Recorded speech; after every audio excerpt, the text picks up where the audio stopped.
Hello, and welcome to another episode of Truck Chat, an interview series produced by Work Truck. I'm Lance Holt, and today we're going to get to know more about executive editor Lauren Fletcher, the woman behind Work Truck. But before we dive into today's conversation with Lauren, be sure to follow and connect with Work Truck on social media. And remember to subscribe to the Work Truck YouTube channel so you never miss an episode of Truck Chat.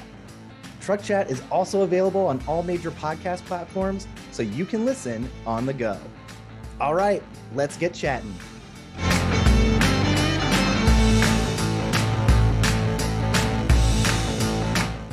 Well, Lauren, thank you so much for taking some time to be a guest on your own show. We're excited about this.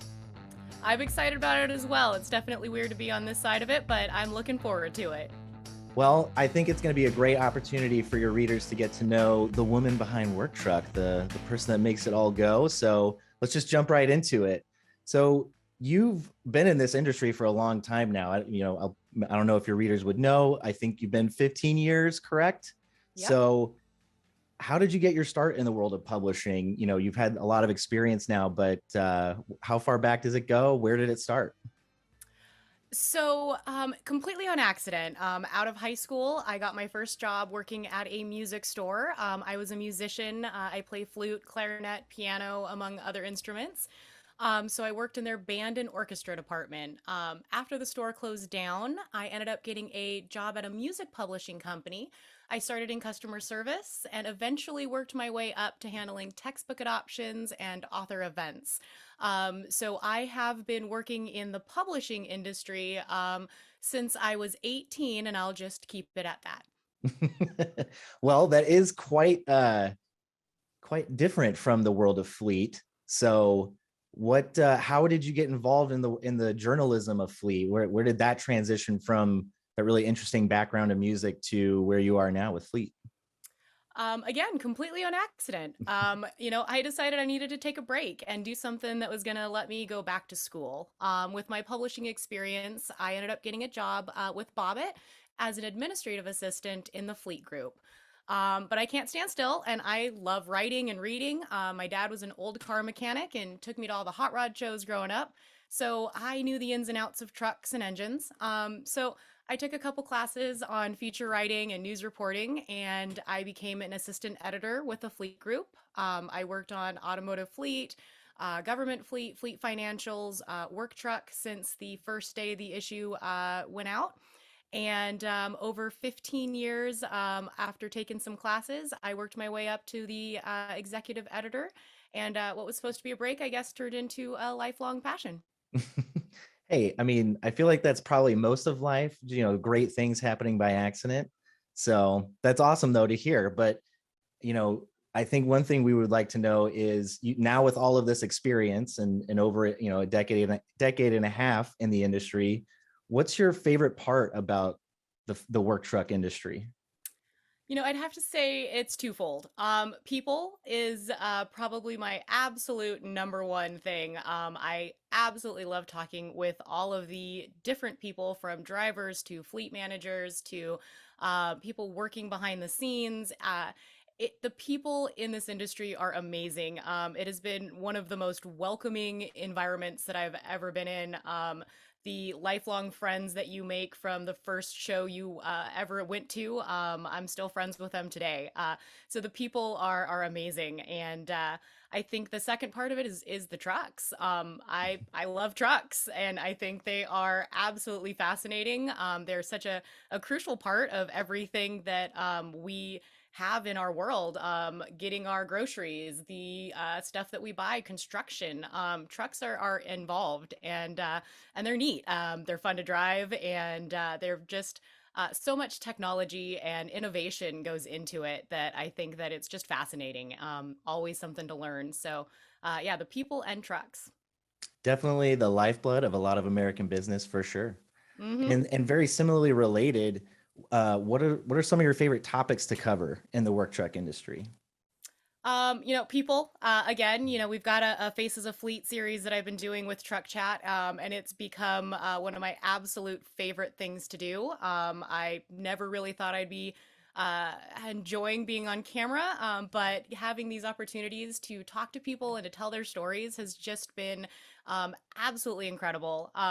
Another side of it is the educational side. Having worked for, music publishing and working with authors and textbooks, I really understand the value of education. And with our industry, we have everybody from, brand new people, 18 years old, coming out of a mechanic shop, all the way to 60-year-old veterans who've been working in this industry forever. And I think that there is still so much to learn. I've been in this industry for 15 years, and I go under the show floor, and there's a new piece of technology I've never heard of. And it's fascinating to get the tech explained and to learn about how it works and why it matters, and to have the opportunity to kind of share that with others and give them a chance to learn about it as well.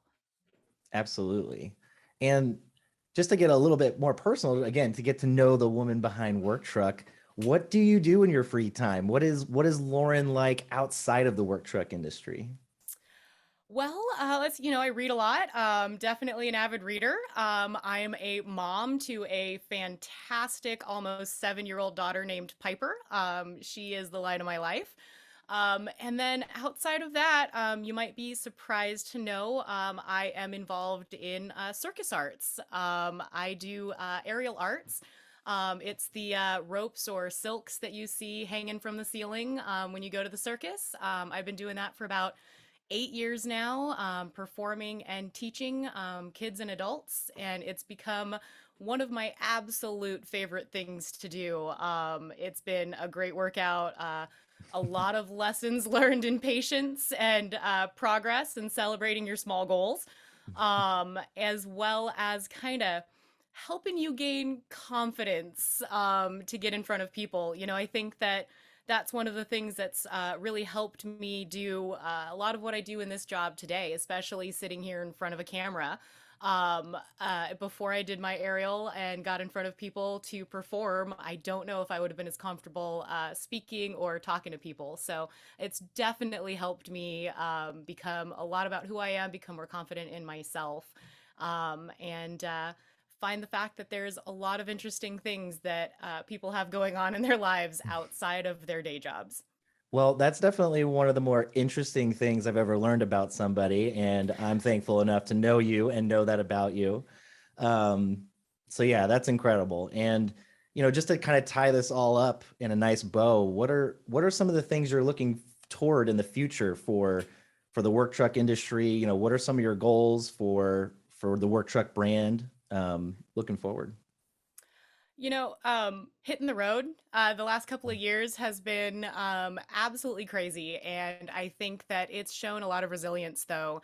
I feel like with video, I've gotten a chance to know people a lot better.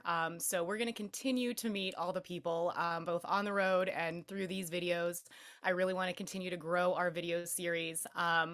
We want to see what new vehicles and tech is coming out. We want to focus on all of that and really get a chance to drive all the trucks.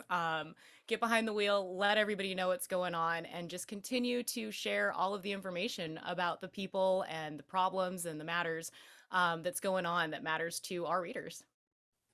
Absolutely. And I'm sure our readers are feeling that way too. I think we're all itching to kind of get back to normal, quote unquote, after everything we've been through. So Lauren, thank you so much for being a guest on your own show. This has been so much fun to get to know more about you, and I'm sure our readers feel the same.